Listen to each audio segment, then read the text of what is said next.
Today, we're unpacking an absolutely wild, cinematic story of naval warfare from 1971.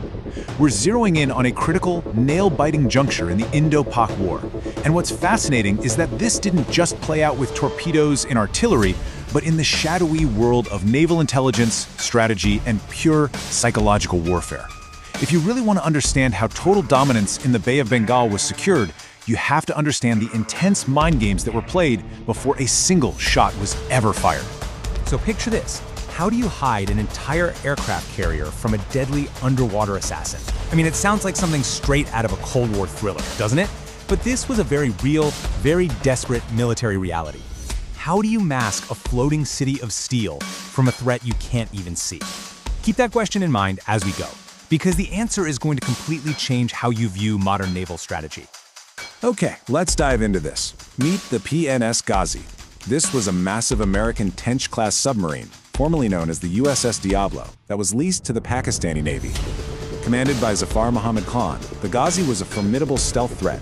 And crucially, it was literally the only Pakistani submarine with the range and endurance to travel that immense 3,000-mile distance all the way from the Arabian Sea to India's eastern seaboard. The Ghazi wasn't just out on a routine patrol. It was on a highly specific, highly classified mission. To really grasp the gravity of that mission, we just need to look at the official history of the Pakistan Navy.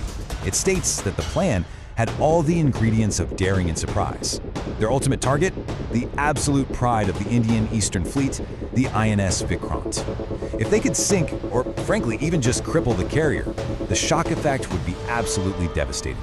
It would completely upend Indian naval plans and drastically alter all carrier-supported military operations around East Pakistan. The stakes literally could not have been higher. Now, I want you to imagine the sheer tension inside Indian naval headquarters at this exact moment. Codebreakers from Indian signal intelligence had actually managed to intercept and decode classified Pakistani naval messages. They realized, with a creeping sense of dread, that this invisible threat was inexorably moving toward their flagship. The command fully understood the strategic stakes here. The defense of the entire eastern seaboard rested on the Vikrant. They knew the Ghazi's best chance to strike was while the carrier was docked right in the Visakhapatnam harbor, where it was a sitting duck, compared to out in the open, escorted ocean. They had this massive high-value target sitting right in the crosshairs and a silent killer rapidly closing in.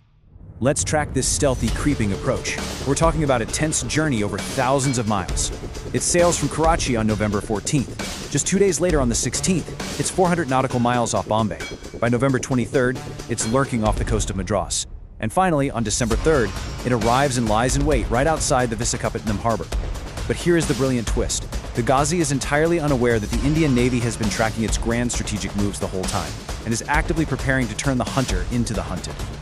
Section 1. The Visakhapatnam Deception Trap. And this brilliantly illustrates the Indian Navy's proactive counter-strategy. Instead of panicking, Eastern Command initiated an absolute masterclass in deception to outwit the submarine. First step, they quietly slipped the INS Vikrant hundreds of miles away to the safety of the Andaman Islands.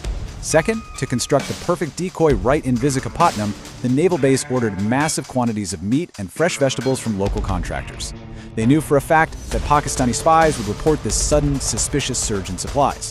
Third, they intentionally breached their own security, sending out a fake, unclassified telegram from a sailor asking about his sick mother. And finally, they had another ship masquerade as the carrier, generating a massive volume of dummy radio traffic. It was like a giant, deadly puzzle, perfectly pieced together. And you know what? The plan worked flawlessly. The bait was swallowed whole. On November 25th, the Commodore of Submarines in Karachi intercepted this carefully manufactured intelligence and sent a signal straight to the Ghazi stating, "Intelligence indicates carrier in port."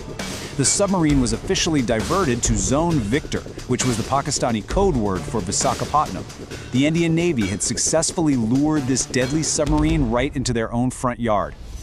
Now, to actually spring this trap, the Indian Navy deployed the INS Rajput. This was an aging World War II destroyer commanded by Lieutenant Commander Inder Singh. The Rajput was sent out to act as the ultimate, highly dangerous piece of date. Singh was thoroughly briefed by Eastern Naval Command. He knew with absolute certainty that an enemy submarine was lurking just outside the harbor, waiting in the dark for a massive target to present itself.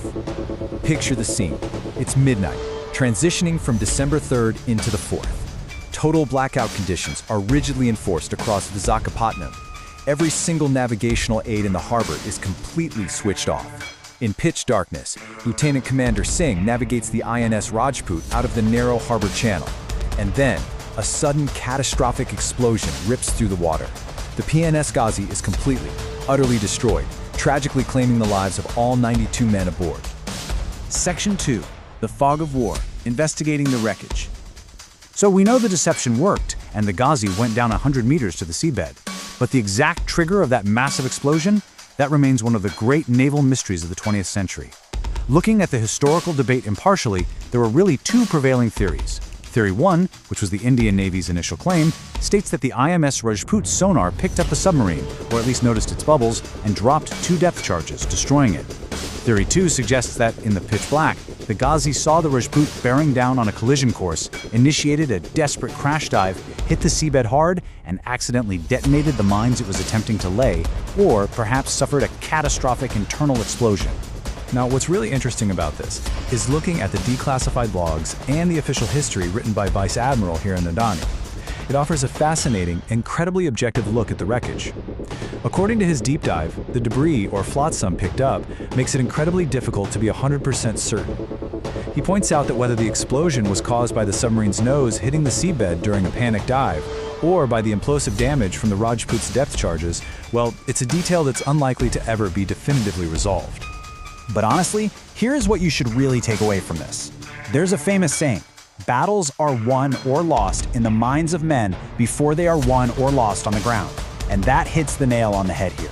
Regardless of what provided the literal spark that ignited that final explosion, the Indian Navy won this battle the very moment the Ghazi altered its course, based on fake meat rations and dummy radio signals.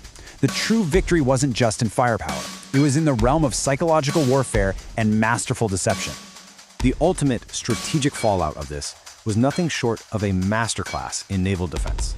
With the PNS Ghazi totally eliminated from the chessboard, that looming underwater threat was gone. The INS Vikrant was completely protected, which meant its aircraft could freely launch devastating round-the-clock strikes on enemy targets. The Bay of Bengal was thoroughly sanitized, and India successfully cemented total naval dominance, completely choking off enemy supply lines for the remainder of the 1971 war. Which leaves us with a pretty fascinating thought to end on. If you look at today's era of modern satellites, advanced sonar, and AI surveillance, could a brilliant, low-tech cat-and-mouse deception like the Visakhapatnam trap ever be pulled off again? Does the sheer human element of deception still trump our most advanced technology? It's definitely something to think about.